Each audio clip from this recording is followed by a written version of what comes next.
Hello and welcome to Good or Bad, and a happy Friday the 13th to you all. Jason's alive! And it's all Tommy Jarvis's fault. You guys remember Tommy Jarvis, right? He was the kid that killed Jason in the final chapter. And if you also remember, he helped kill the copycat in part 5. And if you also remember, that movie ended with Tommy becoming the new Jason-like killer. Well, that idea goes nowhere. Because upon the start of this movie, we find out that Tommy and his buddy, guy who dies in a minute, have broken out of the institution that they have been living in for the best part of their lives, all in the name of closure for Tommy.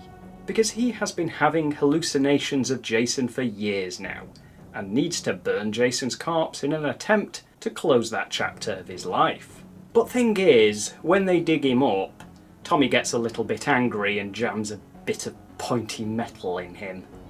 And you'll never guess what. But a bit of lightning hits it and Mary Shelley's Jason back to life. Well, I think that's a perfectly scientifically plausible thing to happen. Which is bad news for Buddy Guy, because he gets murder killed. And Tommy flees to warn the doomed people of Crystal Lake. Get it? Me saying doomed was a reference to Crazy Ralph. I'm so clever. Also, I just want to mention this scene. Before Tommy flees, he covers Jason in gasoline. Oh, I feel like I've betrayed being British by not calling it petrol. Either way, he covers Jason in it, and this happens.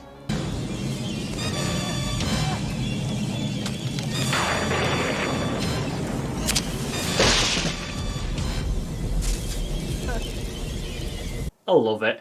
It's like Jason is so badass that nature itself is working for him. Oh, you think fire is your ally? Well, nature betrays you, because the elements belong to me. Not entirely sure why I did a Bane impression there, but then again, not sure why Jason pretends to be James Bond either.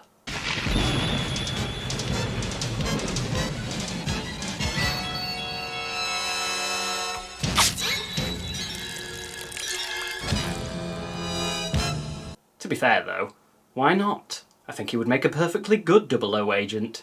Clearly, it is really Jason who should take over from Daniel Craig after No Time to Die.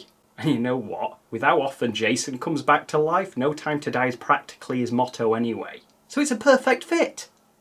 So, someone make it happen. But yeah, Tommy, who is played by Tom Matthews, goes to warn the sheriff, who of course locks him up because he sounds crazy. Tommy, we've been over this before. When you want to warn people of a recently resurrected mass murderer, you have to explain it to them calmly. Not barge in there screaming Jason's back and go to grab a gun. So you can stay in that cell until you have learnt your lesson, young man. Meanwhile, Jason heads back to Crystal Lake Campground, who are in full swing this year with new camp counselors to kill and even some children staying at the camp. Don't worry, the kids don't die. The counsellors do though. And Jason ain't messing around in this movie because he is killing people full swing from beginning to end. And I gotta say, this is my favourite kill of the movie.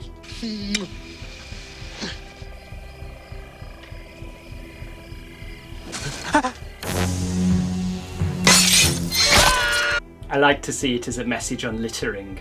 But yeah, back to the plot. It's really simple. And you know what else is really simple? That chore you've been putting off all day, so go and bloody do it. You should see the amount of dishes I've got to do later. Piling up all week.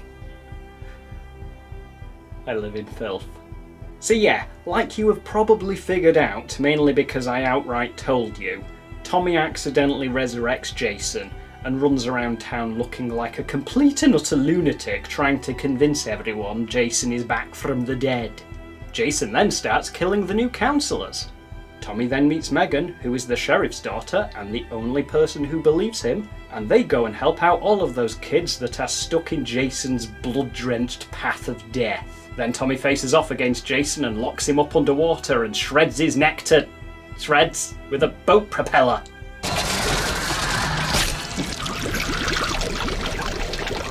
beautifully bloody it was. And that's it. As I said, simple. But you know what? It's a Jason movie. It should be simple. But that being said, it would be nice if just once we got a Friday the 13th political thriller. It might work, you don't know it wouldn't. So what does this movie do well? It comes out of the gate strong, with some really cool visuals and an implausibly funny way of bringing Jason back. The death scenes, while they aren't the best in the series, are also far from the worst. And they're actually just pretty damn decent. Part 3 is still the heavyweight champion though, and Harry Manfredini's soundtrack is as good as ever. And this movie probably has one of the most climactic final fights in the franchise. And the film probably has more of a sense of humour than most of the other Friday the 13th films, especially when you look at the paintball guy.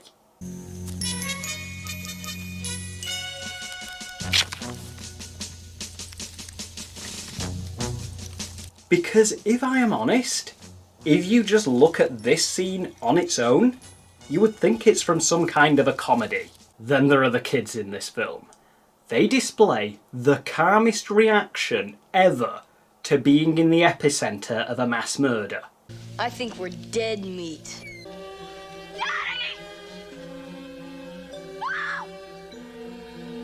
Real dead meat. So, what were you gonna be when you grew up? I love it. They're acting so cool about the whole thing. If that was me as a kid, it would be brown trousers time. Hell, still would be. Well, that was what the film does well. What doesn't it do so well? The characters are pretty bland. Not one of them is very memorable. They aren't bad, don't get me wrong. They are just passable. They work for the duration of the movie, but after that, you're just gonna forget about them. I also found that the movie doesn't really do anything with the kids. They're just present for the film.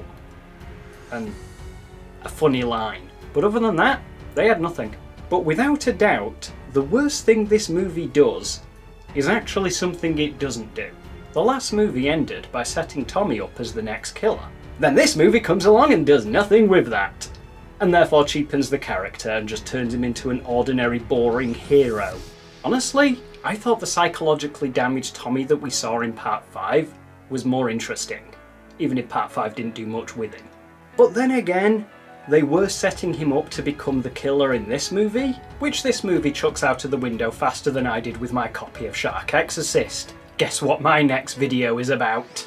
So there you go, that was Jason Lives, a very decent sequel that could have been so much more than it was if it didn't choose to play it safe by just bringing Jason back. But it was still fun, so there's that. You have been watching Good or Bad, and I'll see you next time.